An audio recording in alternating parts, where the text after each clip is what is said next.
Yay, woohoo. We have on this episode of Heart Snacks podcast Hayley Lloyd, an internationally recognized manifestation educator, in doing it in very new ways, and I'm very excited to share with you guys. A breathwork facilitator and the founder of the INAWE brand, which has secret links to Mary Magdalene, guys. Which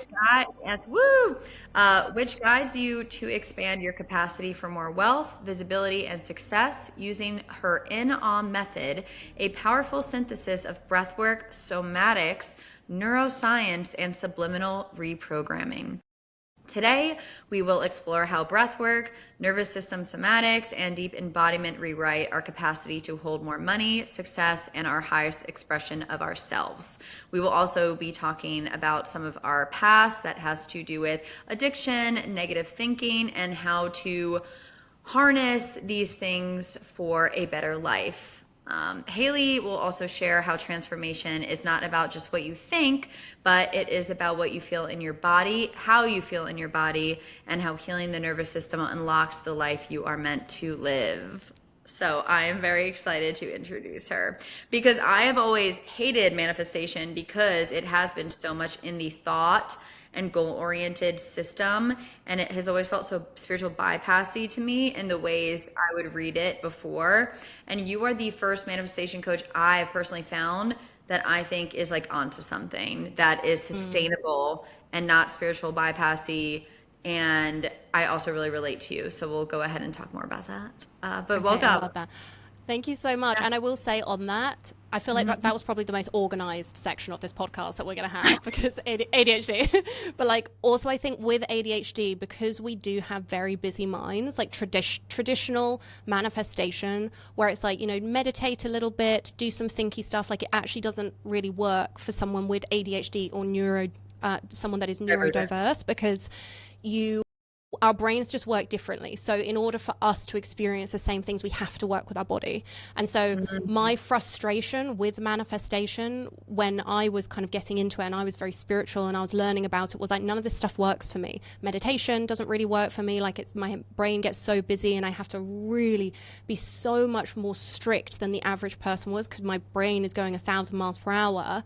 But also my connection to my body, it's so much more important to like the entire manifestation process, and me being able to access that is harder sometimes. Like we have to go through certain processes in order to access our bodies, which is why, working with the nervous system then allows you to use the traditional manifestation processes like, rewiring, like thoughts, like, self-concept work, like meditation, but you're doing it once your body is online. And from like a brain perspective, you're then not in your neocortex, which is our thinking brain, but you're in your limbic system, and that is your mammalian brain. That is the part where all of our thoughts and our feelings work. And so we're using ways to basically get the neocortex offline to get into a place which is more suggestible, and that's actually where everything else will start to work more powerfully.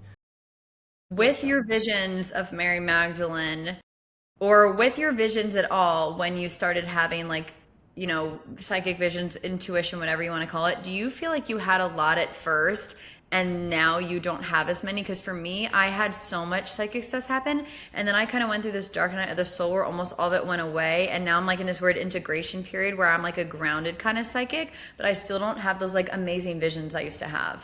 Do you have that Exactly the same. Exactly the same. Yeah. I had like 2 or 3 years. Yes. So when I actually became sober, because I was an alcoholic for a few years, and then I got sober, and then I had probably about a year where I had a lot of really psychic stuff happening, including like sleep paralysis. Me too.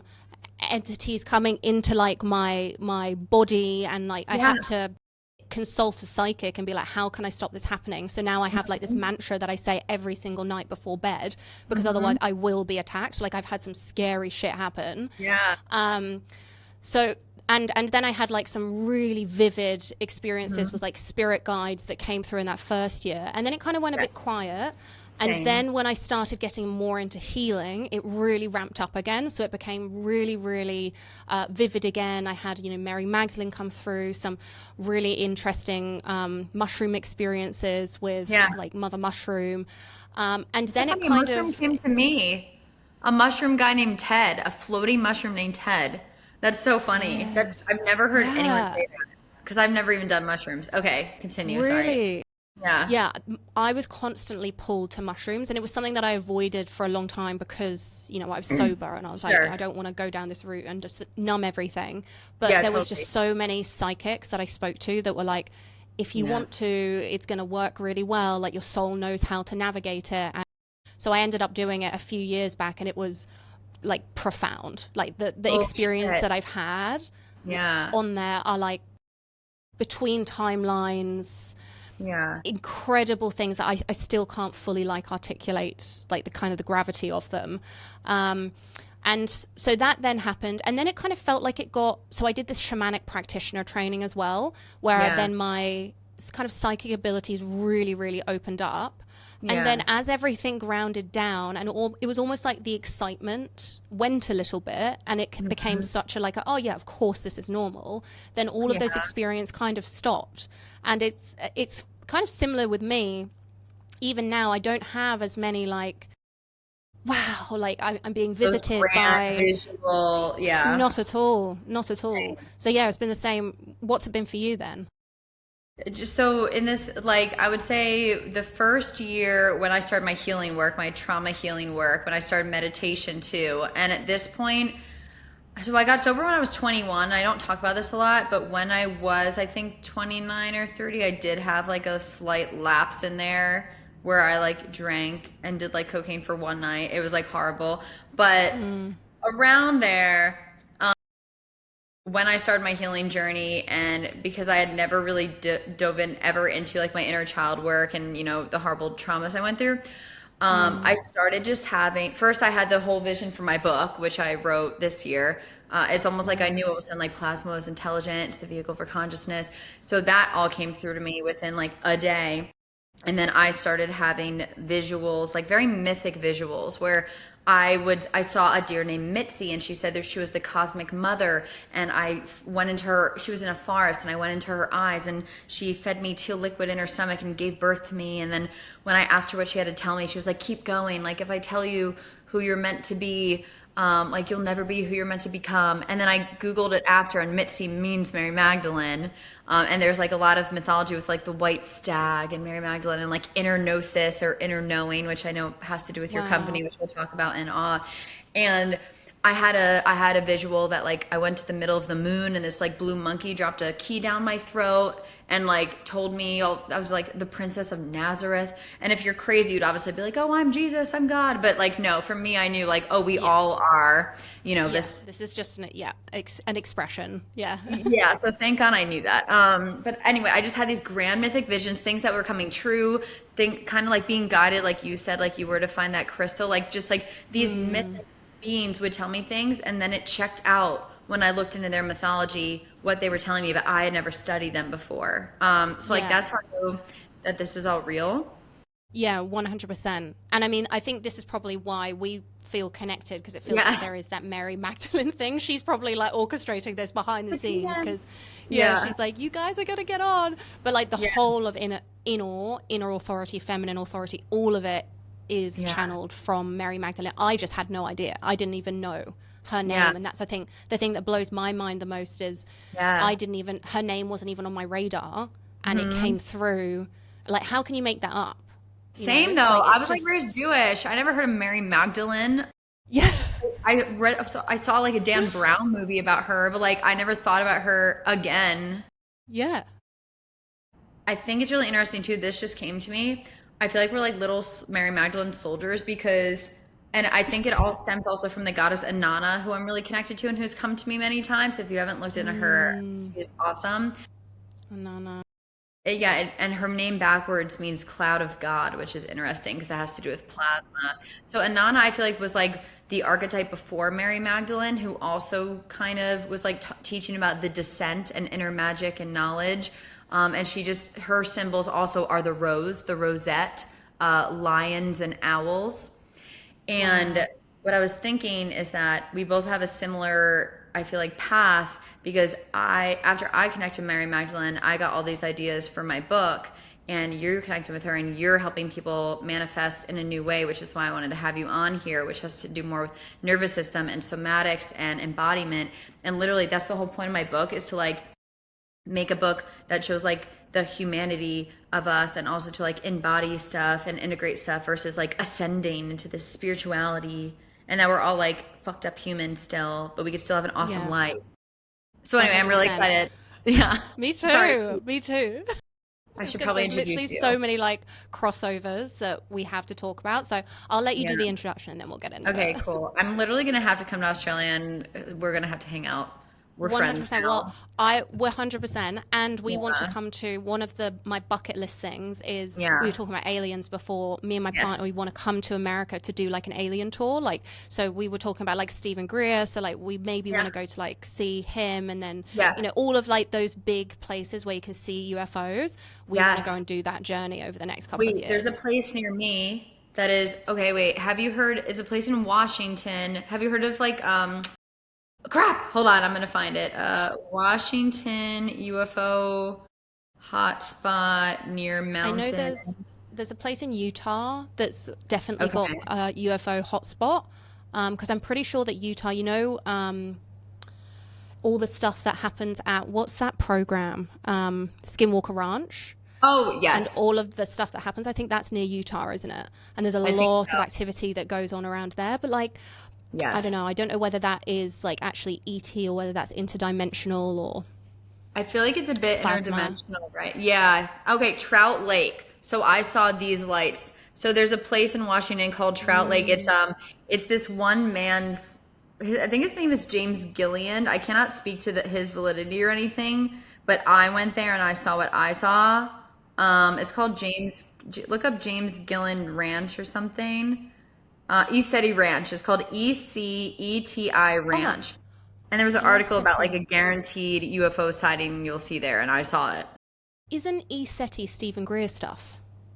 I think I'm pretty sure, because like CETI or CE5. That's it, CE5. Because you can do like a SETI meditation or something through the CE5 app, which that's some of the ones that we've done. We did have one experience actually in a really crowded place with that, but we've done it in some really like meant to be UFO hotspots and didn't have anything. So that may be my own, you know, internal thing. And I think as well, fear is a big thing. So my partner gets quite fearful with this stuff. So I do wonder whether there's an element of like things not coming forward because it doesn't want to create fear. So no, there is. I think that they are all coming to us in this plasma, as I say, and I think that it reflects our subconscious and it doesn't respond well to decoherence. So I think you have to be in like an open state of mind, because they know if it's like in the Bible, they say, do not fear. All the angels say that. They know if you have fear, that's going to project off them. And then you're going to see like some weird shit or like think you're getting abducted when really you're just like in a weird portal space with them. And it's just, you're co-creating this weird thing. Anyway. It's just a mirror. Well, let me ask you right away then without looking at my notes, because I'm asking for myself, like what is the first step to getting into your body and to start this manifestation process? Asking for a friend. Say asking for a friend. The easiest way, honestly, is through your breath. So the breath is this really fascinating thing. And if you currently do Pilates or yoga, a lot of people are like, oh yeah, you know, I've done a little bit of breath work. I'm not talking about that type of breath work, because usually it's like, you know, take a few deep breaths here, and it's breathing, and it's intentionally breathing, and that's really good. But breath work is like, it's a whole modality. And my breathwork teacher, he always said, whatever you want to feel, whatever you want to experience, there is a breath for that. And so it's about understanding that we have this tool, which literally we are using every single day. We're using it right now, which we can use to get straight into our nervous system. And this really interesting thing happens with breath work. So there's two types of breath work that I sort of use in my programs. There's daily breath work, and within that there's, you know, things that activate the parasympathetic nervous system, and that is going to really like calm you down. And this thing that is going to activate you much more, and that's going to really stimulate your nervous system to give you energy. And then you've got deeper breath work, which will basically take off the thinking mind. So I'll go into the daily one first. So basically what the daily breath work does is I don't want to get too boring in the science of this, but essentially if you are doing it every single day, you are doing something called, you are expanding your window of tolerance. So we'll get into this in a little bit more like detail maybe later, but we all have a window of tolerance. And basically when you use daily breath work, you are gradually expanding that. And that basically allows you to become more, it expands your capacity in general, but it also improves your resilience, your tolerance to discomfort, to be able to tolerate stress. And also, if you do certain breath work, which is where you intentionally hyperventilate, so that's where we're not nasal breathing, we're not extending our exhales, this really interesting thing basically starts to happen where you are, the last thing that developed in the human body is the first thing to switch off when we hyperventilate. So the last thing that developed for us was the neocortex, was the thinking mind. And so this is often why when you experience like fight or flight, your bowels, you know, you need to go to the toilet or they start to excavate, you know, because that part of your body is turning off to allow you to run. And so we're kind of doing this in a very controlled way, so that then you can hyperventilate. And what it does is your neocortex turns off and you can get straight into the limbic system, which is the mammalian brain, which is our connection to our body. So they call it like the medicine cabinet of your body is what the breath is. So every time that you do, for example, a daily breath work, and if you do it as some intentional ventilation, and then you combine that with like breath holds, for example, breath holds will do something where it balances the gases in the body. Everyone thinks that we need more oxygen, but actually we need to be able to tolerate more carbon dioxide, because carbon dioxide is actually the thing that makes us breathe. And 95% of the population has a breathing issue. We actually we're breathing too fast, we're breathing too often. We're actually breathing twice at the rate that we were even 100 years ago. And that's probably because we're like so stressed with like our phones and stuff. But that means that we basically have a very small or low CO2 tolerance. And when we have a low CO2 tolerance, it creates more anxiety. It creates ADHD symptoms. It creates a whole host of like illnesses, sleep issues. There's like science to show that low CO2 tolerance actually affects so many areas of our life. And so when we do things like breath holds, which you can do daily, you are training your body to expand its CO2 tolerance. And as you do that over time, you will sleep better. It will generally expand your capacity to deal with stress and discomfort more as well. But you will also lower ADHD symptoms, you'll lower anxiety, you'll lower stress. So all of those things, like just from a manifestation perspective, when you have those things lowered, you are able to manifest more because you aren't operating from fear. You aren't operating from like these lower frequency emotions as much, and you're able to actually land yourself more consistently in those high vibration emotions. So I just made a connection with go ahead, sorry. Yeah. And it's when you also then pair that with when you do daily breath work and you take the thinking mind offline and you get into the limbic system, which is where we're more suggestible. So you would usually need to do 1 or 2 hours of meditation to achieve the same thing that 5 to 15 minutes of controlled hyperventilation would give you. And so you can then do the meditation after you've done 5 to 10 minutes of daily breath work, and you're more suggestible. You're going to meditate more deeply. If you do things like self-concept work, it's going to instantly go into your nervous system because you're in a more suggestible state. So that's just the daily part of it, which is like, it's just by doing that daily, you're just going to be getting into your body, you're switching off the neocortex. And if you ever felt frustrated with meditation, you are going to be able to meditate so much more easily because you're actually bypassing all of the discomfort that comes with just sitting there. So that's like the daily part. The weekly, like deeper stuff is where you do things like a holotropic breath or something, which is a continued breath that is basically, it takes you on a journey of you have to go through a period of discomfort. You activate the nervous system, and then you will reach a peak where your body has a desire to discharge. And then your body will naturally, something crazy happens where like I'm getting chills as I'm talking about it because it's so profound how the body works. But like your body will basically push you into this state where the breath starts breathing you. And then you get into a state where you are fully in your limbic system and memories start coming to you, but also repressed trauma starts to come to the surface. And there's this, have you ever seen the video of the polar bear?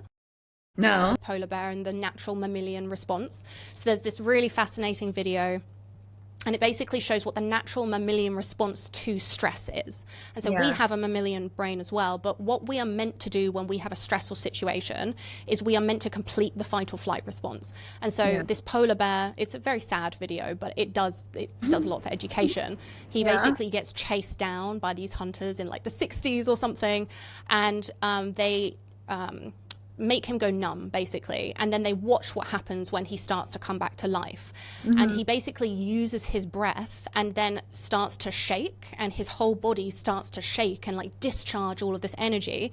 And once it's finished, he takes like 5 deep breaths, and then he gets up and he's fine. So that's how animals, like in the wild, you know, a gazelle could be attacked by a lion, but then can go on to do whatever they want, you know, like the next day, because they've completed they will just like, you know, click it all out or whatever. But us as humans, we have the neocortex, and so we create a story about it instead. We're like, oh well, you know, my mum doesn't love me, or you know, that person does this, and we suppress it all, we keep it all in our body. So when we do these longer breath works, the body and the nervous system, we hand it over to the mammalian brain, and the mammalian brain does what the animals does, and it just starts to shake. So these weird things start to happen where like your body does start to convulse, it starts to shake, you start to cramp up. And over time, the lobster claws, or like, you know, exactly.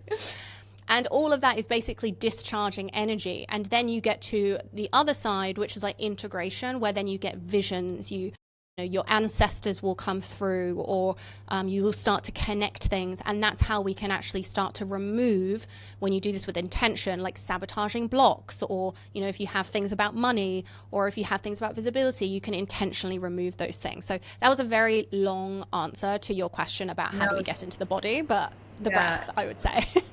No, it was literally amazing. So breathwork's one thing that I haven't done much research on, and because I'm working on those things with my nervous system right now, that is amazing. And I want to be in your course. Hopefully you can make me come in. Yeah.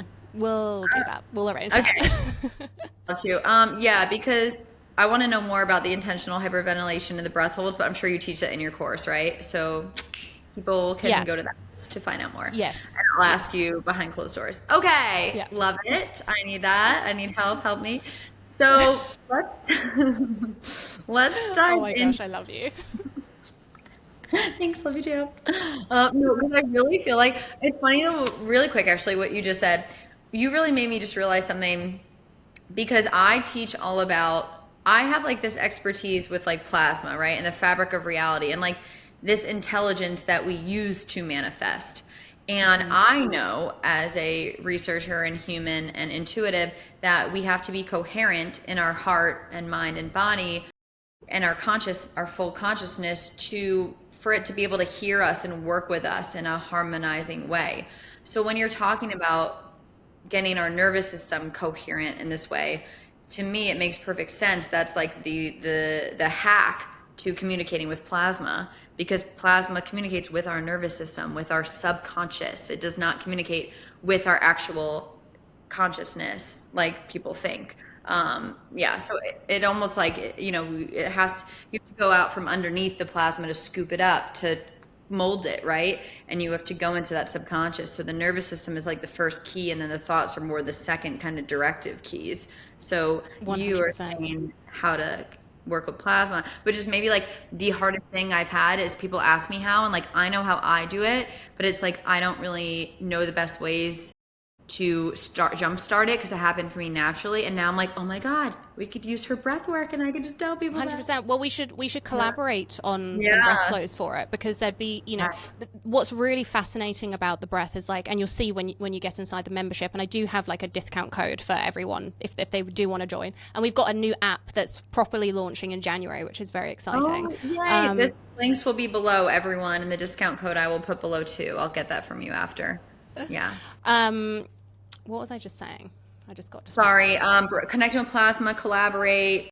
Yeah, that's right. Because what's really interesting is that you can basically create a breath flow for anything. So you can do ones that will calm you down in the evening, which are brilliant for like general nervous system regulation. Like if you are constantly in a chronic stress response, for example, like actually doing slow breath is really powerful because it will basically change the gases in your body again. It will balance the gases, but in a different way. If you have issues with energy, for example, you can do certain breath works which will literally give you energy. So I don't drink caffeine, I don't drink coffee. I don't just either. have water, and then I do. Oh my god! I quit caffeine. This is a high five. I quit caffeine a few months ago because it made me paranoid, and now I'm like, great. Yeah, it made me super anxious, and me too. I don't know whether it's an ADHD thing, but like it also made me really tired. No, I would be anxious and paranoid and then crash. And I was like, I am going to need to either go into a psych ward or quit caffeine.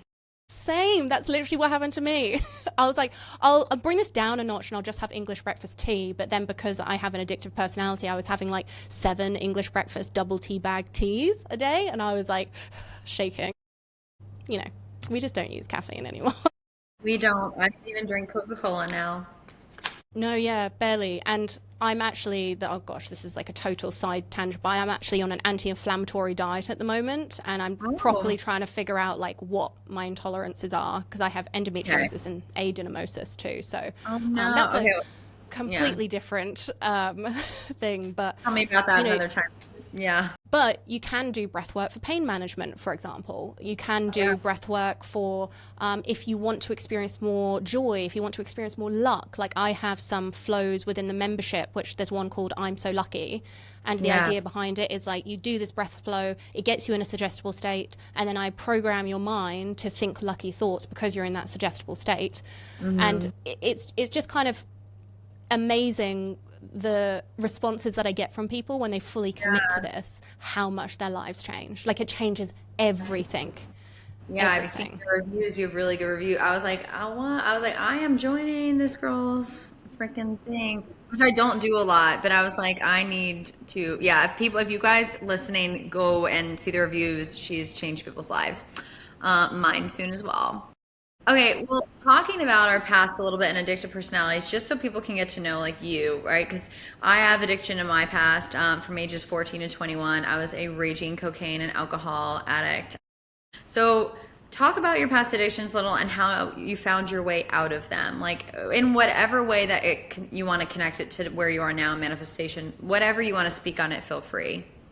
Okay.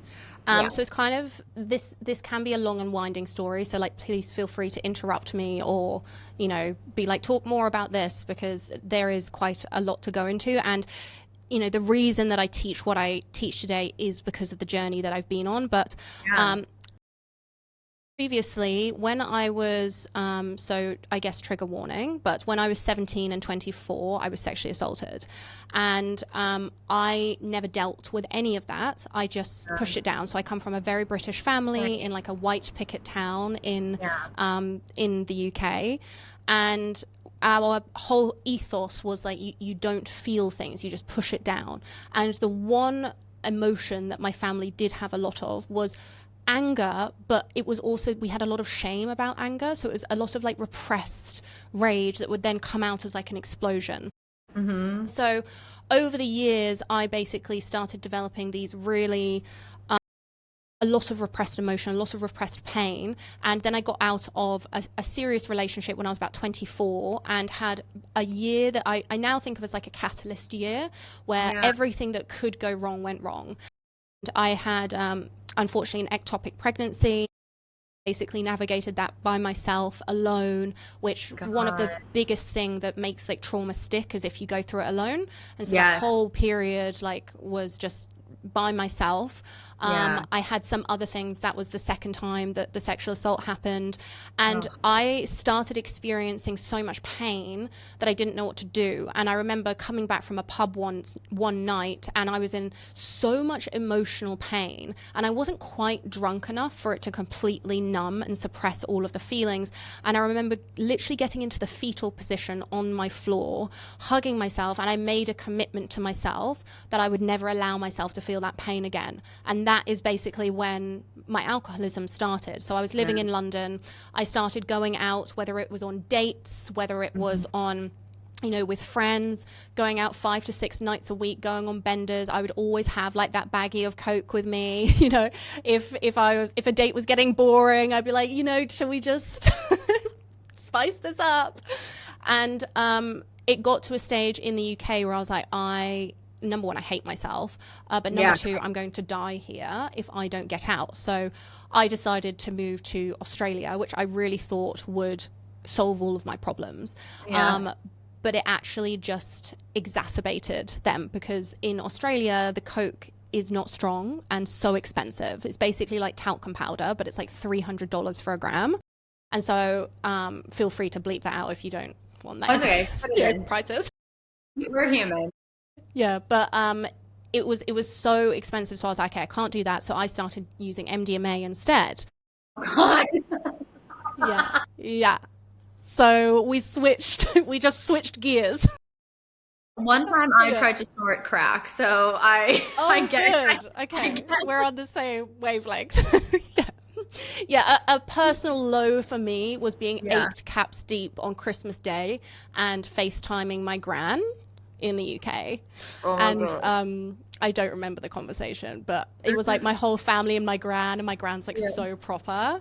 And oh God, the shame that I experienced like the next day was intense. I love this though, because there's so many people girls and guys who are going through this right now and like don't think that they can ever be successful. And I want you to share after this just the difference of where you are now and like still what you struggle with, because I think people hearing this will give them hope for a way out. Because I don't know about you, but like I never thought anything good could happen to me because of all these kinds of things. So it's like almost like 100%.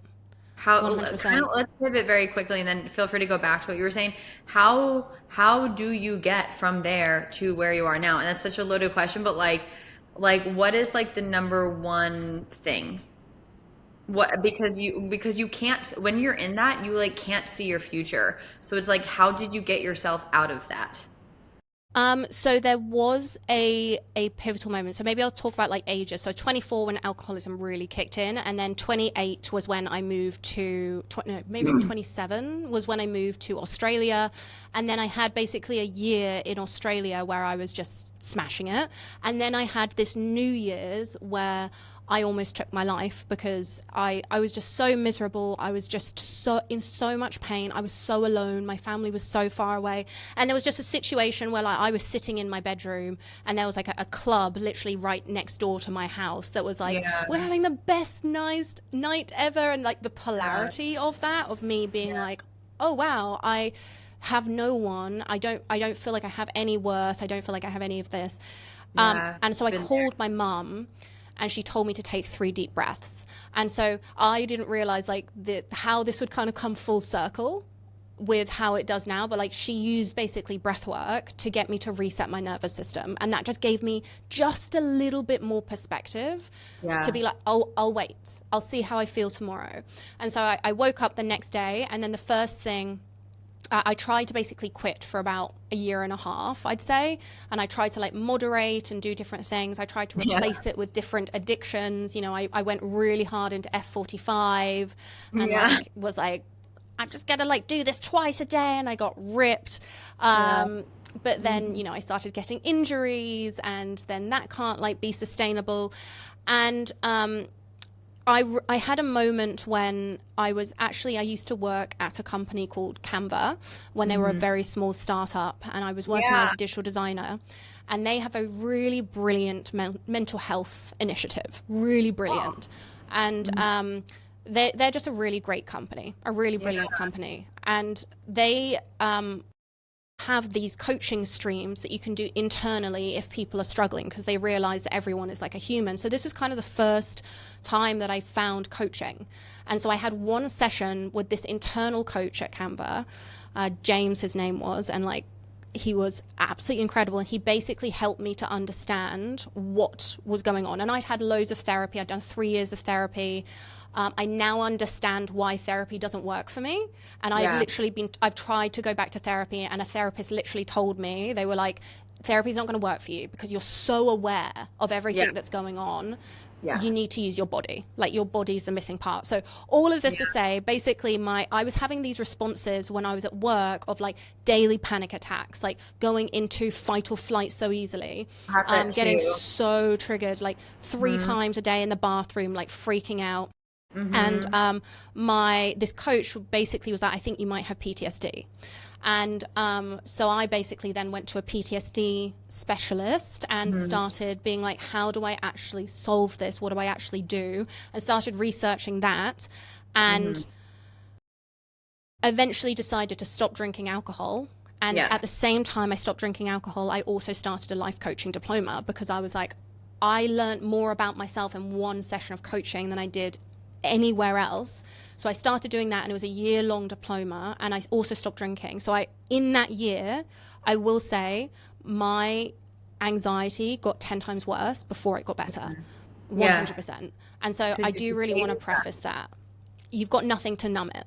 And severe social anxiety, like a point I could never have had this conversation with you ever, because I would have been in my head being like, you're so stupid. Everyone's looking at you, like everyone hates you.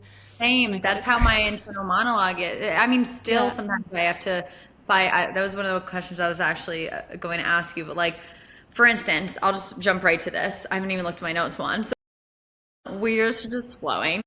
When right now I'm beginning to make more money than I've ever made, I also am having intrusive thoughts of that I'm not good enough to do this. Or like when I'm thinking about like where I want to be in the future, I have an intrusive thought, you know, of a future relationship I want. And it's like, oh no, like, why do you think you could get that? Like, you're this, you're that. Like, how do you deal with intrusive thoughts that still maybe bubble up because of your PTSD?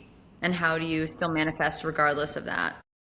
So this is kind of like a 2-pronged question. It kind of feels like it's like, how do I deal with it personally, and what's the process to do it? Because like with PTSD, I will honestly say I really don't experience it anymore, because I've done such healing. And you know, to kind of roundabout answer your last question, like the thing that really changed everything was body work, was somatics, body work, and breath. Like those were the 3 things, because you cannot, and I truly believe, and unfortunately, and therapy can be really, really great for some people, like it's really good for my partner, but I truly believe if you have PTSD, if you have even just trauma and your brain is like neurodiverse, therapy, just talking about your problems, you're just using the neocortex. That's not why trauma lives. So like, it's just never going to help. People just literally stay in therapy for years not feeling any better, because you're just trying to find a new story, but nothing in your nervous system is changing. So like, as soon as you start to use the body and the breath and somatics, you can, what you start to do is be able to complete fight or flight responses. And when you can complete flight or flight responses, it means that the trauma then, it still happened, but it's not bothering you anymore. You know, it's like, there's a very crude analogy, but it's like, you know, imagine being shot and imagine that the bullet ends up inside of you. And you don't take the bullet out. And so what can often happen is a load of inflammation can start to form around that, and it can create scar tissue, so that then whenever even someone like pushes there, oh no, don't touch that, oh no, that's so sore.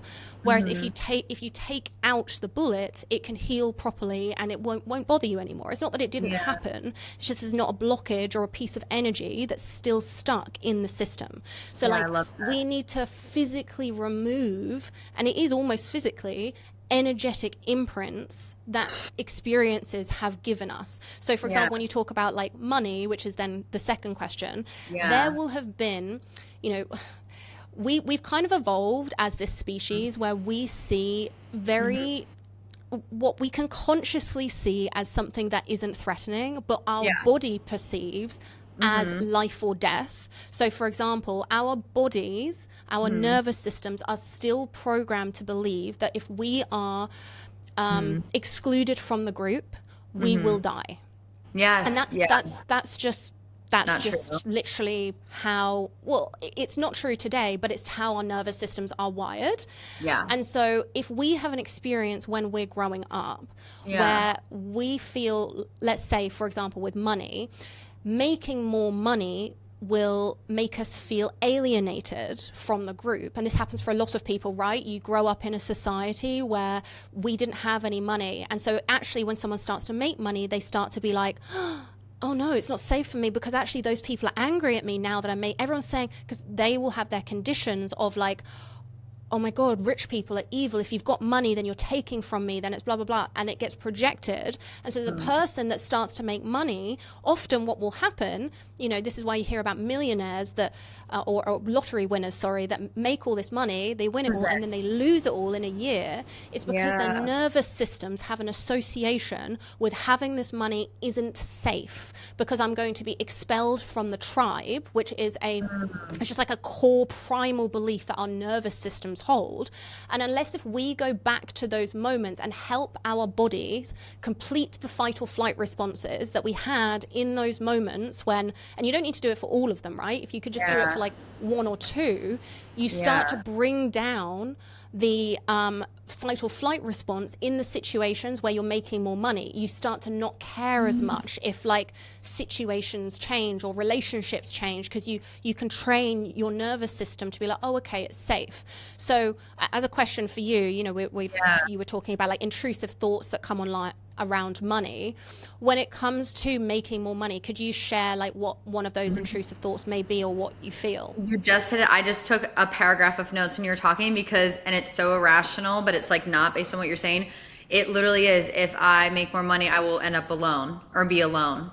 Like I'll lose everything and everyone. And it's like, but that makes no sense. Like even journaling it this morning, because I was kind of trying to work it out. I was like, yeah, but like I'm not making the connection here, and you just made the connection. So I'm like freaking out right now.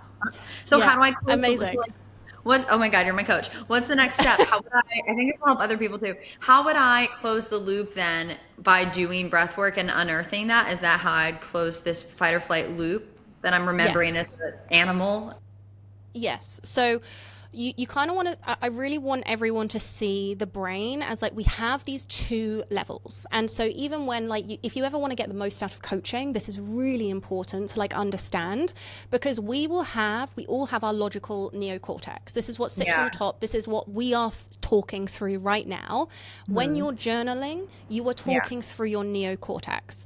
But we also have the mammalian brain, and the mammalian brain is like where our feelings, where our memories lie. It's where, you know, and then we have the reptilian brain, which is underneath, is where the amygdala lives, which is our fear center. And so the fear center is basically what creates fear for us. And we have all of these different structures, and the mammalian brain and the reptilian brain and the amygdala are all subconscious. So they're not directly communicating with like, they're not communicating through story, you know, which is what the neocortex wants. It's like, give me the why. Like, why is this happening? So like often we're like, why do I feel so scared, which is the mammalian brain? Why do I have this irrational fear, the amygdala? Like, why do I have these things around this thing that logically through our thinking brain we want? Like, and this is why one of the things I often say is like, you can logically want something, but if your nervous system doesn't feel safe having it, you will repel it no matter how hard you try. Because we are never actually manifesting from our thinking mind. We're manifesting from our body and our nervous system. So you always want to think about it like this. So for example, what will sometimes happen in coaching sessions is like someone will say, you know, I really want to make more money, but like, and I know this isn't logical, and like, I know it's not logical, but like, I'm also really scared of having money, and I know it doesn't make sense because I know it makes sense. And they'll go through this loop of like trying to like rationalize, and it's like they're like at war with each other. It's like your ego, which is like, again, it's in the thinking mind. Your ego is like at war with your like your feelings, basically. And we need to separate these things out. And so in coaching, what I'll often say is like, we need to let your ego and your thinking mind park over here. So like it can be thinking like, I know logically that's not right. But the more that we actually do that, what we're doing is we're actually continuing to suppress what is below. And so it actually stops people making like jumps in healing, because we're constantly we're doing the same thing that our parents would do to us when we were younger, right? Oh, don't think about that. Oh, that's silly. And it's often patterns that we've learned ourselves. And so that's how we self-soothe, but it's actually repressing those emotions even further. And so the more that we do that, we are actually just exacerbating the problem. So what we want to do in these conversations is we want to speak through feelings, and we want to be like, I feel scared. Leave it. Nothing. I feel like I'm going to be alone forever. Leave it. I feel like we never want to like come in with a but or a this or that. We just want to see what it is, because the more that we can do that, the more that we can understand what the feeling is actually trying to communicate. Now, what's really cool about like breath work and doing somatics is we actually don't need to know the whole story a lot of the time. We don't. So if anyone has like, you know, trouble remembering their childhood, it doesn't matter.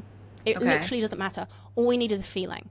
And so if you have trouble feeling, that's where doing more breath work will help you get your feelings back online. Doing more movement-based activities will get your feelings back online.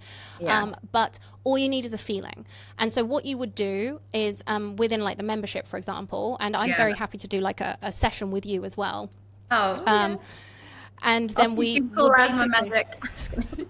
100%. We can exchange services. I am down. Great. But what we would do is we would find a feeling, and then we would try to get underneath. So you know, you were talking about you need to like with the plasma, like get underneath it. We would get underneath the thinking mind into the mammalian brain, and we will talk to the feeling. We will try to actually make the feeling a little bit bigger. We will set intention. We can bring in something called IFS, so internal family systems. This is basically where we have like super powerful. So we use a bit of that inside the membership as well. And you can basically try to associate a part with that feeling. It doesn't need to be the right part. It's just about like symbolic, super powerful. So you can do that up front, and then you forget all of it, and you just say, okay, whatever. And then you go into a breath flow, because breath work otherwise can be a bit like lucky dip, and it's sort of like you never know what you're going to get. And sometimes that's really nice, because you're just, I just want to see what wants to come through today, but you'll always shift something. But when you do it with intention, you would go in with that feeling, you would do the breath flow, which we were trying to do. I would usually recommend for people like a month's worth of a journey to remove a specific block. So you would focus on this block for a month, and you would in that month do 4 deep flows and daily breath works every day. So we're working on 2 levels.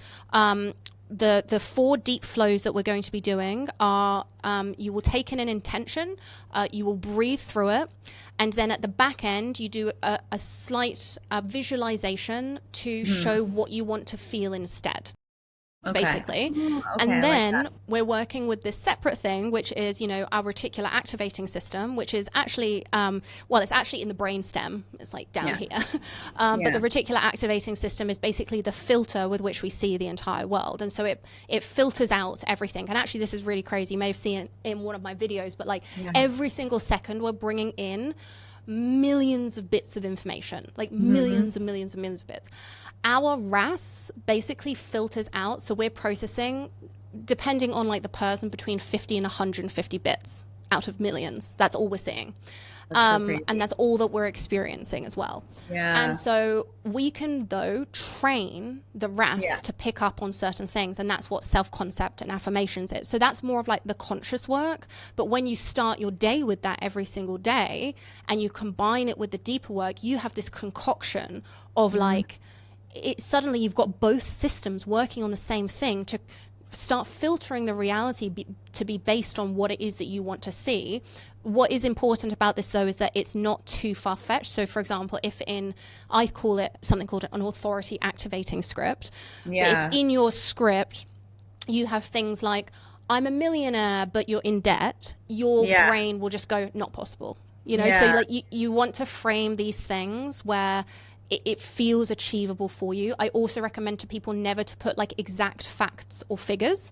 So for example, I want to, especially if you're like newer to this, because for example, if you say like, I want to sign 10 people into a program, or, you know, I want to have 100K month, you will start to create an expectation, mainly only actually if you have a time box period. So if you say, I want to do that by the end of the year, what that does is it creates expectation, and expectation, it sets you up to fail. So for example, for 2 reasons, it narrows your field of vision. And so you start to try to control like how things are going to come to you, and that actually closes off your filter to see the ways that the universe could be supporting you, which is usually not the way that you think it's going to happen. So the universe loves to prove us wrong.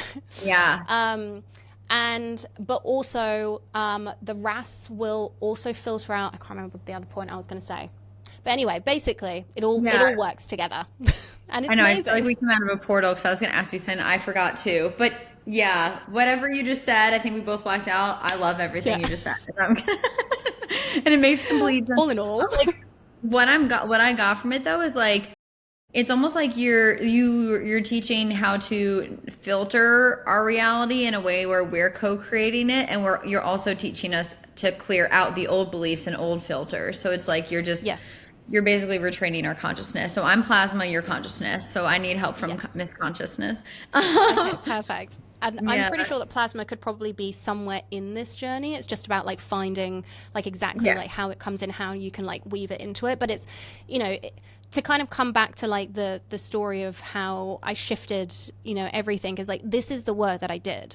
And I just started realizing that the more that I healed my trauma, because I was incapable of being a functioning human in society, the more I started to manifest more things, because I was actually, and this is a really important aspect, because I was able to take more action. And manifestation, this is where I have like a little bit of discord with it, is like it will often really talk about the receivership. If you just stand in receivership, it will come to you.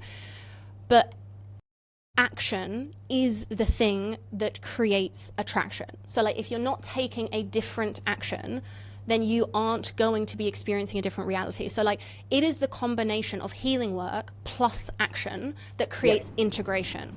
And it's that integration which creates embodiment of the new self. So a lot of people can get stuck in healing cycles with no action. No action, you're not going to be attracting anything. So it's like you've got to actually be taking scary action. And like when people come to the calls and they're like, nothing's changing and I'm doing all the healing work, and I'm like, okay, what's the action that you've changed? Well, I haven't changed the action because I'm trying to no, you've got to change the action. So like what's one thing that if you weren't scared, for example, the thing that comes to mind is like people saying, I want to make more money, but I'm in this job. And no other job is coming to me. Okay, well, have you applied for other jobs recently? Like, have you done that? Have you decided to educate yourself in something that you don't know a lot about? Have you decided to, for example, if you're building a business, have you learned how to market yourself? Like, that's a really important skill to have. And like, that's the action. So even like learning is action. And without those actions, the healing's redundant. Like it just doesn't matter because we're not actually integrating anything into our body. Yeah, I completely agree. Let me ask you some more questions. I have so many questions. We're not going to get to all of them, but that's okay. This is. I apologize. I am a waffler. Don't apologize. I'm the same way as you. Like when I'm getting interviewed, it's like you're channeling, right? We're Mary Magdalene. Exactly. So Mary you can't. Magdalene's somewhere here. It's actually better this way because everything you're saying is incredibly useful. And my questions, I don't need to be controlling, and I don't have to ask all my questions. Exactly. Yeah, I'm going with the flow. Exactly. It's more that I just want you to be my coach now. Okay. Many people listening may have outer success, but still feel like they're not good enough or they're living a double life emotionally. How do you deal with imposter syndrome when others perceive you as successful, but you're still navigating your own inner growth? Such a good question. And when I've actually done public speaking, I've spoken about this exact thing where I actually have always had a lot of success. Yeah. And so I used to, when I was in the UK, I had my own business that was doing really well. I got headhunted and for some of the best design jobs. I got out of like hundreds of people that interviewed for this job at Canva. I got that job at Canva. I've always had external success, but on the inside, I use this line of like, I felt like I was crumbling. Yeah. And it is the healing that has allowed me to kind of align these two things together. Because unfortunately there is going to be an element of when you're on the healing journey, there is always going to be an element of that part coming up. But what has really helped me is observing it as a part. and seeing it as like, so when that voice comes online that says like, I'm not good enough, like I'm this, I'm that, identifying it as a part of yourself and giving it a name. So literally personifying it. What this does is it actually creates separation between you and the thought, because you aren't your thoughts. Have you ever read any of the Surrender Experiments, or who's the author? Michael Singer. Okay, everyone needs to read that. Okay. This is like homework for everyone. The Surrender Experiment will change your life, especially if you're like me and you have like control issues. It will just change your life. But he basically talks about in one of his books that we are not ourselves. We are the consciousness that basically sits behind us, and we have experiences. We experience thoughts, we experience feelings, and we experience the real world. I say real world because, like, is it really real? You know, who knows? Yeah. Let's not go down that rabbit hole, though. Yeah. But one reality. Exactly. But it's like, if we can, with whether it's with meditation or with breath work, we want to actually create separation so we can observe thoughts, so we can observe feelings and not identify with them. And so that's kind of what we're doing inside the membership as well. But when you're meditating, you're doing an element of this where you're creating that separation. Personifying a thought with a name actually shows you it's not me. And so it actually creates that degree of separation. So that's one thing that could be really helpful, is like if you do have that imposter syndrome thought that's coming up whilst you're healing, personify it. Like give it a name and be like, oh, that's Sally that's come online and she's really scared of this and she's trying to shame me, and oh, it's not me. You know, and actually you can have multiple personalities inside of your mind that come up for different reasons. And this is kind of what IFS is in, you know, internal family systems is in a way. But if you can take it that step further and personify it for you personally when it comes up, it will just help to create that degree of separation so that you can be like, oh, okay, that part is feeling that, but it's not going to stop me doing this. Yeah, it doesn't mean it's true. Yeah, exactly. The second thing that if people are really struggling, is the question like around specifically imposter syndrome, or is it around like a very like social anxiety or a really harsh inner critic?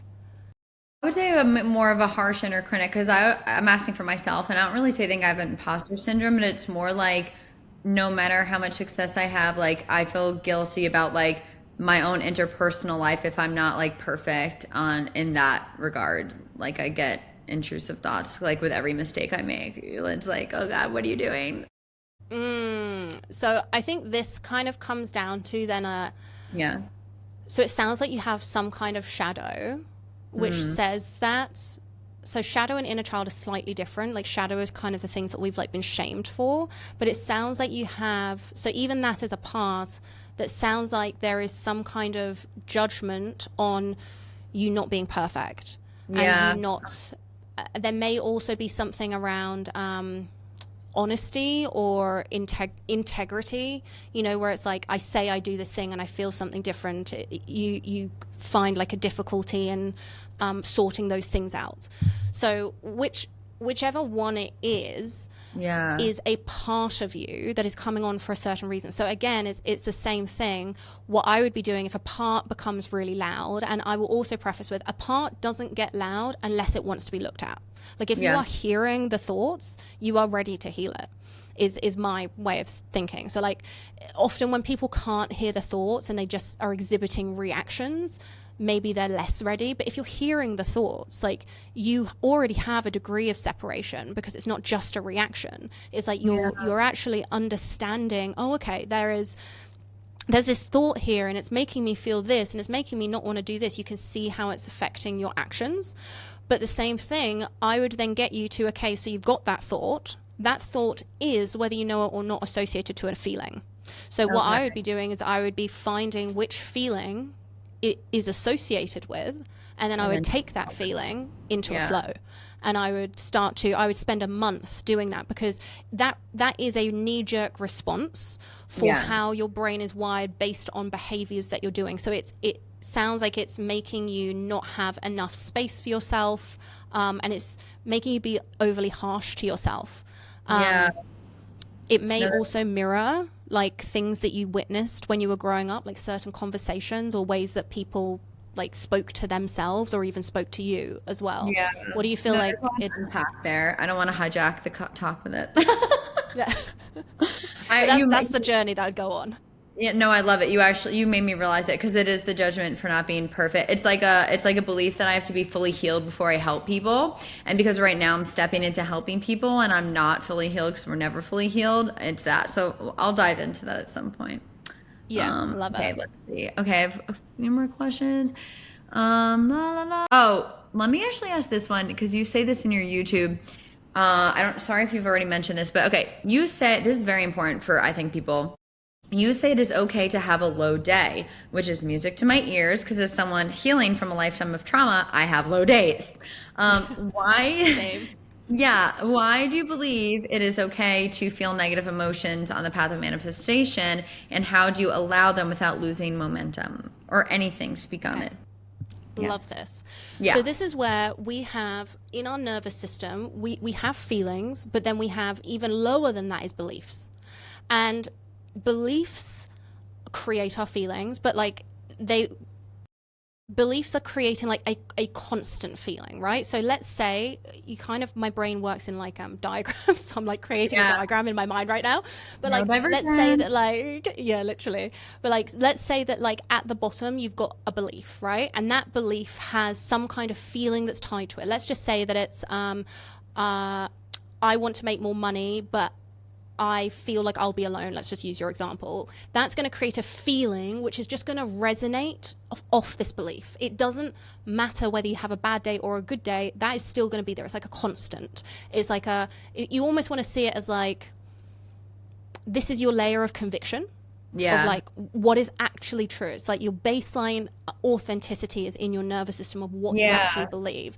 And so that's the thing that's going to be resonating. So then you have your daily emotions that come on top, right? And so let's say that something happens in your day and maybe you have an argument with your partner or something. And that comes in and it creates a load of anger, it creates a load of hostility. That is typically fleeting. Unless if it becomes trauma and it's stored lower in your nervous system, that is typically, you can feel the emotions, but then emotions are meant to be felt for about 90 seconds. And if you fully allow yourself to feel them, they pass. So they're actually like a wave. And so if you actually sit with a feeling, it will come in and it will go out. It will go in and then it will go out. It will go in and then it will go out.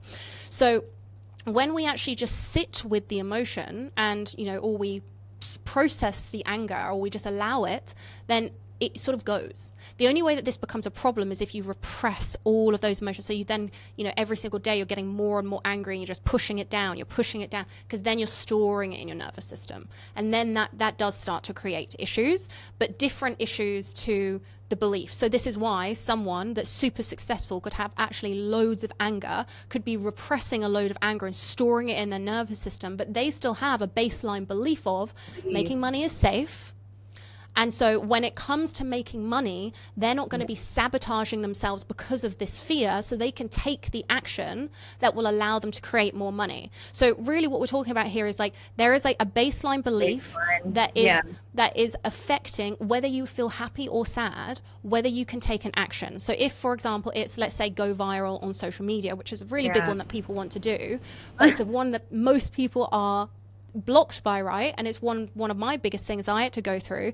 So that means that anyone that's got, let's actually look at the difference between your nervous system and someone that maybe is just starting an account. Your nervous system, you probably have some kind of belief way down here in your nervous system that says, it's safe for me to go viral, or I can handle myself if this goes bad, or you have some kind of like thing. So that allows you to create freely. It allows you to post without a terrifying fear that something's going to go wrong, or a subconscious fear that like you're, and this was what mine was I had a subconscious fear that if I went really viral, I was going to get cancelled on some level. So I held myself back for years. Literally, I've been on social media for almost 7 years, and I had this other account, which I grew to just under 20K, but like could never go super viral. I then focused on this big belief, and I was like, this baseline belief of I'm terrified I'm going to be cancelled. I focused on that for a month, and then the next month I started the INAWE manifestation Instagram. It took 3 months to get starting, but after 3 months I was already going viral. I've only had that account for less than a year now. Wow. And it's blown up. And it's almost 70K followers, you know? So that's what happens when you remove it, right? So I still have bad days, but my belief is now I can handle myself if something goes wrong. I don't think it's going to be the end of the world. And so I can have, you know, someone could pass away, I could experience grief. That's not going to affect that belief because it's sturdy. I could have an argument with my partner. That's not going to affect that belief because it's sturdy. Whereas someone that is just starting out, they've probably got a belief that if I go viral, everyone's going to hate me. All of my current family are going to judge me. They're going to disown me, you know, coming back to that mammalian and primal need to belong to the pack. They have that, so every single time they post, or every single time they try to post, they self-sabotage. They start feeling like they want to procrastinate, like they want to avoid it, like they want to try to be perfect about it. They want to people please. They vanilla down their stuff. All of these are actually responses to a baseline fear.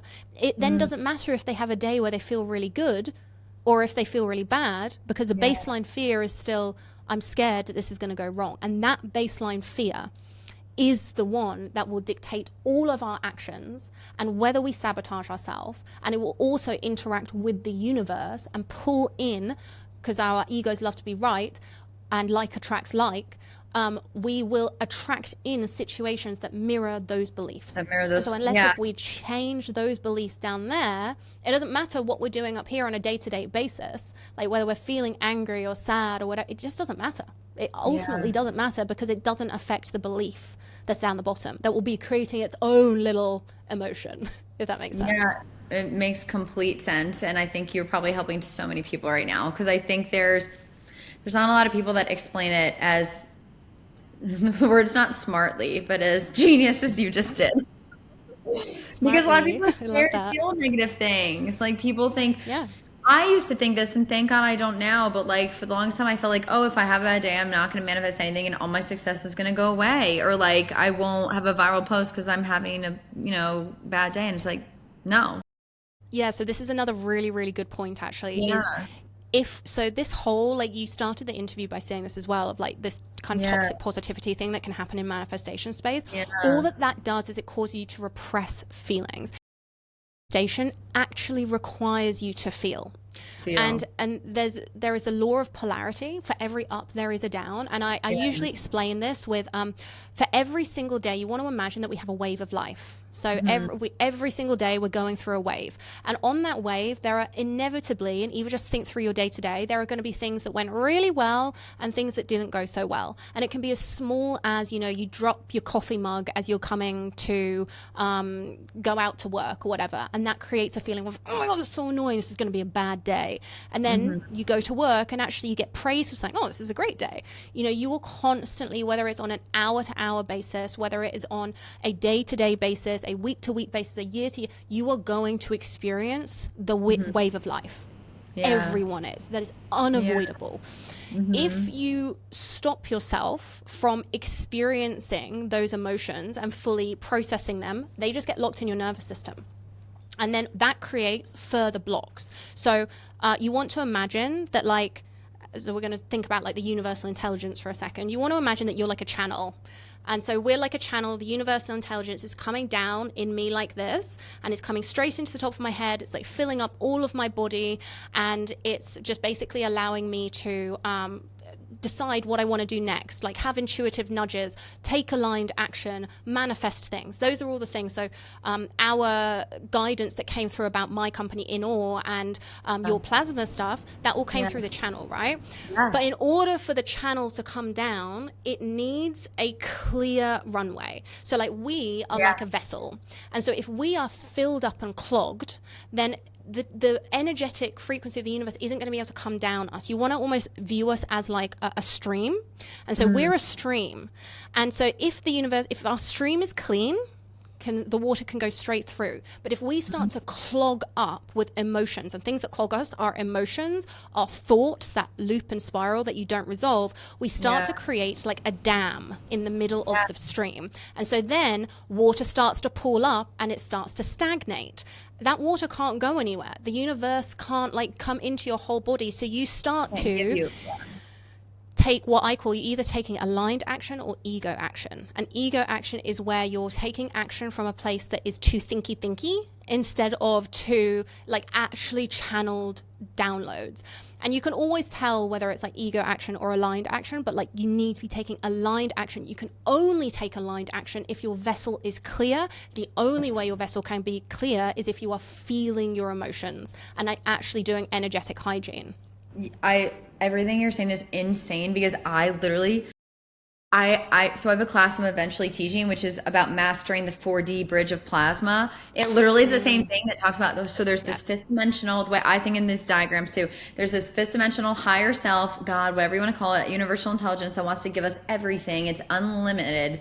And we are this third dimensional little sweetie connected to it at all times, like a kangaroo, but like a kangaroo, little Joey or whatever. I forget what you call them, because it's in Australia. And then there's this fourth dimensional dark feminine plasma layer that is in between it, that gets clunked with our emotions and our thoughts and all these things. And if that is not literally same thing, but I use like weird plasma terminology, but that's how I just know you're onto something, because I've channeled the same exact information. It doesn't mean I'm perfect at it. Obviously it's harder to do it, to embody it myself, than to just talk about it, and then other people have to choose the action. Because like we can embody this all day. I mean, we can know this all day, but it's about taking action, like you said. So it's up to me to take the action, and I can still preach it, and people can take the action and get more out of it than I can. So it's about, us taking action on these things. It's it. 100%. So like even like doing, for example, the flows that you're going to get access to, even doing those flows is a type of action, but then you need to follow up that action with another action, which is like, if you've been putting off creating a post, reaching out to someone, creating a program, launching an offer, applying for a job, whatever it is, you've got to take one step. And one part of that as well is organizing yourself to, instead of creating an overwhelming task, like create a podcast, like it requires you to divide that task up into subtasks, so that then you can actually be like, okay, step 1, I decide on the name. Step 2, I do this. Step 2, I do this. And then taking those small incremental steps after you do the healing will allow everything to kind of come together. Yeah. Oh, so cool. Okay, hold on. I have a lot more questions. I'm trying to see. Are you good for like 15 more minutes? Yeah, I've got like nothing on today apart from building an app. So this freaking networking thing. Okay, cool. So let's see. I'm trying to think what I want to ask you. I have questions on I guess we'll get more into the money success manifestation, because I know that's why people are listening, even though we're weird alien people. But we'll probably have to do a part 2 to talk about like our weird theories. 100%. I have so many questions for you as well. Okay, yeah, we'll have to do a part 2, or I'll just come on your podcast. That's probably exactly. Maybe that can be the part 2. Yeah. Yeah. Okay. Part 2, guys. Follow Hayley. What is your podcast so people can follow it for when it comes out again next year? INAWE, the podcast. Okay, everyone, you heard that. INAWE, the podcast. But it will also just be on my YouTube. So everything's like on Apple, Spotify, but it's also just on YouTube. So we'll upload it all there too. Okay, I'll be linking that below. Okay, well, I guess I'll just ask a question that you kind of talked about. How did you go from being $20,000 in debt to owning multi-million-dollar properties? How, just, a simple explanation. Yeah. So a lot of this work that we've been talking about. So when I was in 20K of debt, I had a lot of really bad beliefs and sabotaging patterns around money. For example, I had a baseline belief of I thought I was stupid. So that meant that every single time that someone said something to question my intelligence, or we spoke about something that I didn't know about, I would start to get very defensive, and my nervous system would go, it would just react straight away. And when you have a reaction like that, it means that there is usually no awareness on why it's happening, and typically people just want to avoid it. And so I was in this consistent pattern of avoiding, number one, looking in my bank account, because it made me so uncomfortable. Like, I would feel physically sick looking in my bank account, so I avoided it. That meant that I was always late on bills. I had no idea what was going on in there. I also had this thing of wanting dopamine all the time, and so I would be constantly overspending, like all the time. It would make me feel better. If I had a bad day, I'd want to spend, and I would have no knowledge of how that was actually affecting my bank account because I wasn't looking at it. And then I had a load of these beliefs, which was like, I'm more relatable if I don't have as much money, because one of my biggest blocks actually was that if I made more money than my father, that me and my father would actually lose our relationship. Because I love my father to pieces, but he is, we're so different. We're so different. And so like, we really don't have that much in common. And it meant that when he would like give me a little bit of money for Christmas, like that was his way of like connecting with me and like kind of showing his love. And so I had this thing very deep down that I had no idea about, that like, if I out earned him, then we would have nothing to talk about anymore, and he wouldn't love me. And so I capped myself. Like, that was actually when I started making 10K per month. I actually made this vision board where I put 10K per month on it, and I put that somewhere, and every single time I looked at it, I felt sick. And I was like, I started sabotaging. I couldn't focus. I was overwhelmed. I was overthinking. And it's because that was playing underneath the surface. And so when I found that, and then I could remove that, and I kind of grieved, you know, the relationship that I did want with my dad, and I let that go, I could then burst through what I call them energetic ceilings. So you will constantly heal something, and then it will come back up at another level, and that's an energetic ceiling, and it keeps on happening, right? So when I was at 20K at debt, that was my financial thermostat, or my energetic ceiling. And so first things I needed to do was become more financially literate, because I had no knowledge of money. Like, I didn't understand how anything worked. And the main reason being is because I didn't want to put myself in situations where my intelligence would be challenged. And so the first thing that I had to do was get myself in rooms where my intelligence was challenged. I needed to ask more questions. And these were the actions that I took alongside doing the healing that I was doing as well. So I was removing these beliefs, and I was taking action. Okay, I'm going to hire a wealth coach. Okay, I'm going to hire a financial planner.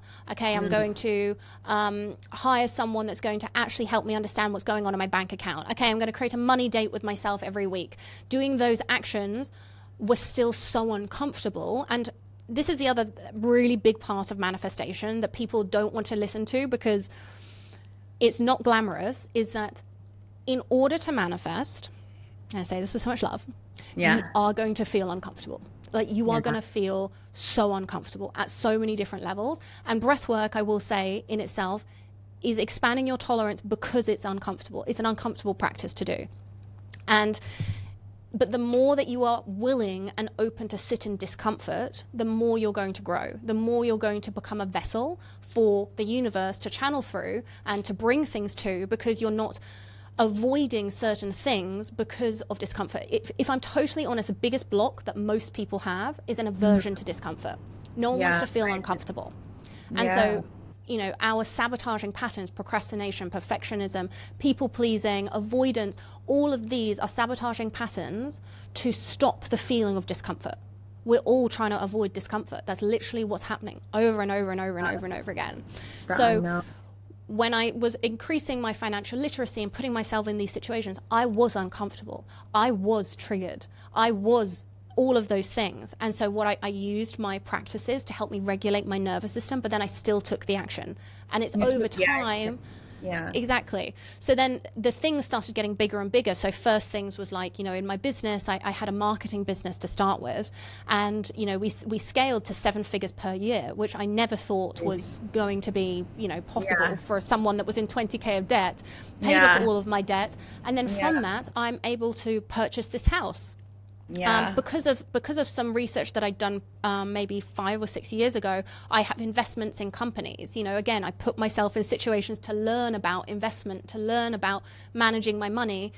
And now those investments are paying off. Like, Yeah. you know, I won't go into specifics, but it's a lot of money that, like, even if I stopped everything business wise, I'd be okay because of those investments, because I put myself through the discomfort of building my literacy in the areas that I had gaps. When it came to, so we've just bought a second Investment home. property. Yeah. Yeah, investment property, exactly. And even that has been such an uncomfortable journey because there's so many things that I don't understand. Like my intelligence has new energetic ceiling kept on being questioned. I am constantly having to realize what actually comes into having an investment property. Like, it sounds really exciting to start with, but then actually having one, you go through like the logistics of like actually everything that you need. You're like, holy shit, I've got to have what planned? I've got to spend how much? I've got to do this. And suddenly your capacity has to expand. And this is another really important thing with money, is like capacity. Out. Yeah. Yeah. Well, capacity to hold and like to tolerate the stress of. I meant to let more money out, like currency, like you probably have to spend more sometimes, and you're like, some people are not used to that. 100%. Yeah. 100%. Like I call it the flow of money, and it's literally like an infinity symbol. So you've got 4 aspects. You've got receiving money. You've got receiving, attracting, holding, and circulating. Those are the 4 aspects of money, and it's a constant money spiral, basically. And if even one of those areas is blocked, you will struggle to attract in money, because they all are connected. So you do need to circulate money, sometimes need to invest in order to make more. So like, I've invested so much money, whether it's in my own financial literacy, whether it's in buying this house, whether it's buying an investment property, whether it's even right now building the app. Like, I'm investing so much money in building this app, and like, when we're not, you know, making the amounts that I can't see whether it's going to be successful yet, but I'm doing it because I trust myself, and like I understand what needs to happen. But the bigger thing then really becomes capacity for the things that a certain income level will require. So for example, I took us from, we were living in a 2-bedroom apartment with a broken window that didn't have like a cooker. So whatever the temperature outside was, it was the temperature inside. So either freezing, frostbite level, or absolutely boiling. We didn't have like a stove. We didn't have an oven. Like, we didn't have anything, and it was so tiny. I got like an influx of money, and I started making more money. So I was like, I'm going to take us to the next level. And so I put in an order with the universe because I was ready, and I was like, I don't want there to be any competition. I was living in Sydney at the time, and there was like hundreds of people viewing things. I was like, I want this to come to me. I want to see the ocean. Like, I had this list of things. And within 2 months of like me doing these practices that I teach inside the membership, this opportunity came to us. And I literally shook the hand of the developer and like moved us into this beautiful 3-bedroom new build that overlooked the ocean. But the downside of that was that it was more rent, substantially more rent. And so what it did is it expanded my capacity. And every single year, because of like the rental market in Australia is just crazy at the moment, it was going up so much. So by the time we'd been there for 3 years, I was like, we are paying a mortgage. Like, why don't we just get a mortgage?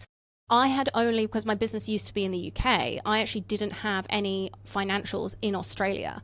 And so I was working though with a wealth advisor, and she had recommended me talk to this other guy who was like a mortgage broker, and he would like manage like investments in the future. So we would just like have these little catch ups every now and again. And I voiced to them, I was like, look, I want to move interstate. Like, I want to move to Queensland. And so I started trying to, first of all, go to a different part of Queensland, and we were trying to rent. But every single rental that we put in for about like 10 to 15 rentals, and we were offering to pay 6 months up front, the highest offer that they had.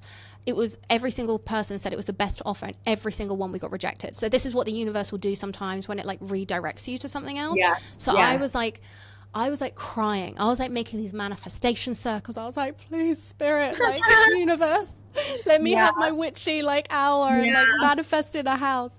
Anyway, we got rejected from every single one, and I was like, fuck. And then I had a conversation with my financial advisor, and because my business financials had been so good, he was like, I can get you a mortgage on 1 year of business financials. And I was like, what? Because he had all of these connections. So the next thing that we know, we're looking in a different place to buy. Now, what's really interesting is this exact house was on my vision board. So I'd seen this house before it was on the market. Yeah, this is crazy because it had an outhouse, and I was like, oh God, that would be like a dream to have like an outhouse, and it's got like this Bali style pool, and it was just so cool. Anyway, we started looking, it comes on the market, and I was like, oh my God. Yeah, and bearing in mind, we're looking at like, you know, a mortgage that is now equal to the mortgage that we're paying in rent because it's gone up so much. So by me paying that rent, my capacity for a mortgage also expanded because I was experiencing it. So I felt safe having it. I wasn't like, oh my God, I'm going to die, because I'm already doing it. In fact, I pay less than the rent I was paying in Sydney. Like, it was crazy, you know? Wow. So although it felt as like struggle, like at the time, it was like, it actually was expanding my capacity. So the discomfort was expanding my nervous system. And so we actually, this house came on the market. We put in an offer. We didn't get it. But some of the things that I also put was like, I want it to happen really fast. I don't want there to be any competition. And when we viewed this place, there was like 20 other couples. Like, we were one of many that came in. And so we put in this offer. It got rejected. And I just kept it on my vision board because I was just like, something like this or better. Like, my partner was getting annoyed at me, like, take this off. What are you doing? Like, just take it off. Like, we've lost it. Like, grieve. I was like, I am grieving, but like, I just want to see it. Yeah. And next thing I know, I was actually creating some of the foundational stuff for INAWE, the membership. And I was in the recording studio and I was doing something, and I got a call from my real estate agent. He was like, the property's come back on the market. It's fallen apart. They're coming straight back to you. So there's no competition. The only caveat is you have to move in a month. So no competition. And I said I wanted to happen fast. We're moving in a month. So, wow. And then we ended up getting the house. You know, and that's just like many of the stories that I could tell you about, like the divine intervention of the universe with this stuff. But it is the combination of healing work with action that makes you uncomfortable, that will stretch your capacity to have more money.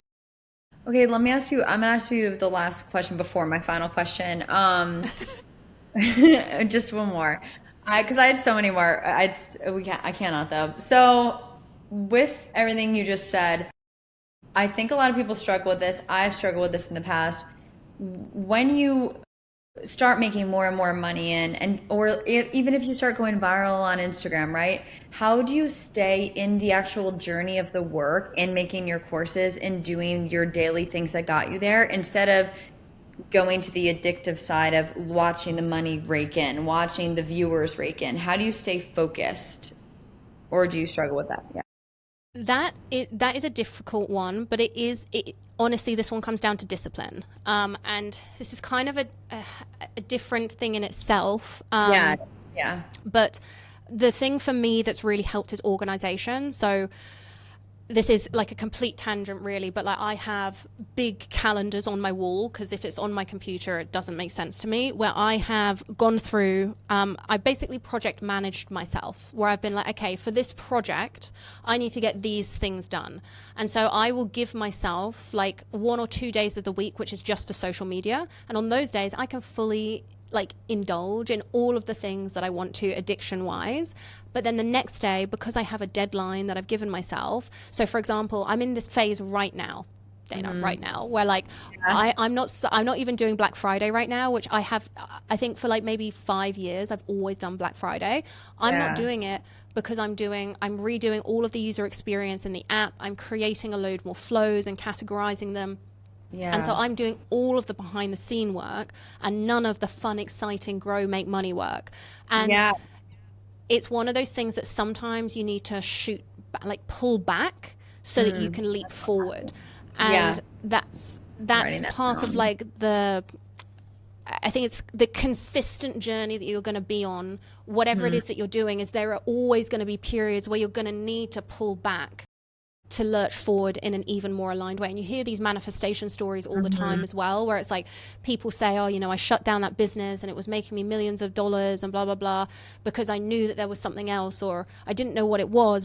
And then they have to go back into a season of like healing, of rebuilding, of being the beginner again. And then suddenly, with all of the knowledge that they had before, plus this knowledge, they suddenly shoot forward and it looks like an overnight success story.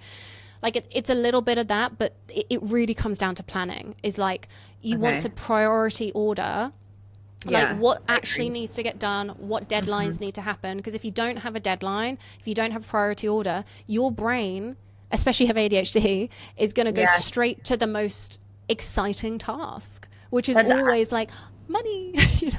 Yeah, or like, how many people watch my video? Oh, I have all these messages. Let me just answer everyone all day. And like, I've gotten stuck in this in the past, which now, thank God, I do have more discipline, but I am still working on it. Where like, I won't go on every 5 seconds, but sometimes we all can get stuck in it. So anyway, I thought that was 100%.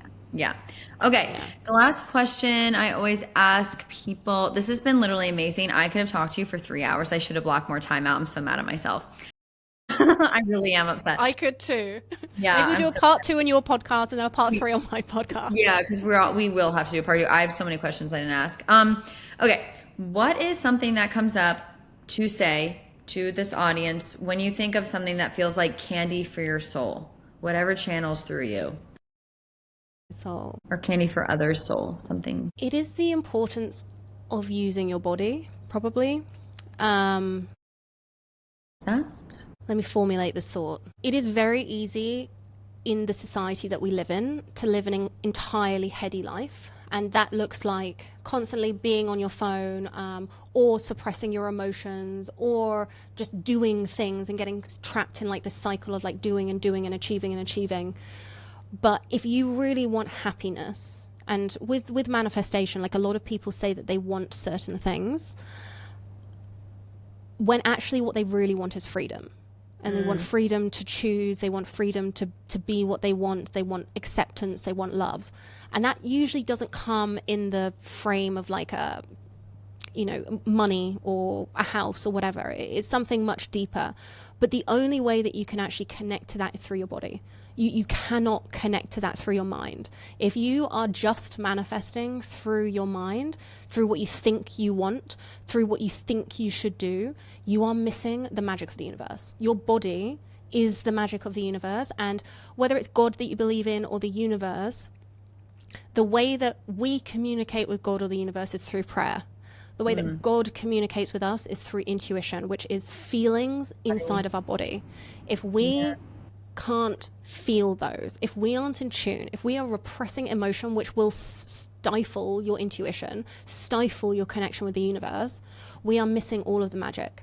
And whatever it is that you want to manifest, I promise you it's not in more think, it's in more be. That's probably it. Oh, that's like an Instagram reel right there. Perfect. You know, what I just thought to when you said body is candy for your soul, because if you think about it, your soul is eating candy and your soul is eating your body until we eventually die and just go on to another plane of existence. So in a weird way, your body really is candy that your soul's eating. It literally is. Quite physically. Yeah, and it's the sweetness of life, right? It's the sweetness of life is in the body. It's not in the thoughts, and everyone knows that.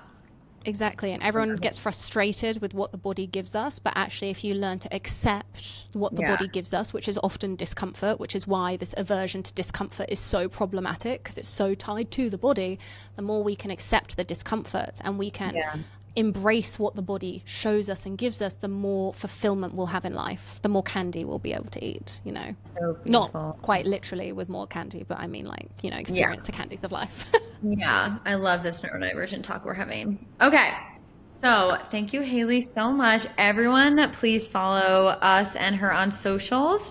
Follow the podcast, share this with your friends. Check out more info below in the description. And if you want to say out loud really quick where everyone can find you, your coaching, your courses, your social media, etc., go ahead. Anything you want to shout out. It is all INAWE, so INAWE manifestation. And that is on Instagram, that's on TikTok, that's on YouTube, and that is the main place that you can see me. If you want to see building the behind the scenes of everything, that's my personal Instagram at Hayley Lloyd. But that's not as much manifestation. It's more like who I am as a person, as opposed to the manifestation gold, which is all on the INAWE account. So I'll make sure to give you all of the discount codes. And just please know, if you are joining before Christmas, so before 2026, you were going to be coming into the old platform. We will be redoing the platform and it will be launching in January. So just have that in mind, that the user experience, everything is going to be changing, and there's going to be a period in December when we're doing all of that, but it's going to be so good in the new year. So you're coming in at the right time. Yay. Well, thank you. Just stay for 1 second. Thank you so much. And to everyone, thank you. I love you. Keep going. You are magic. And until next time, goodbye.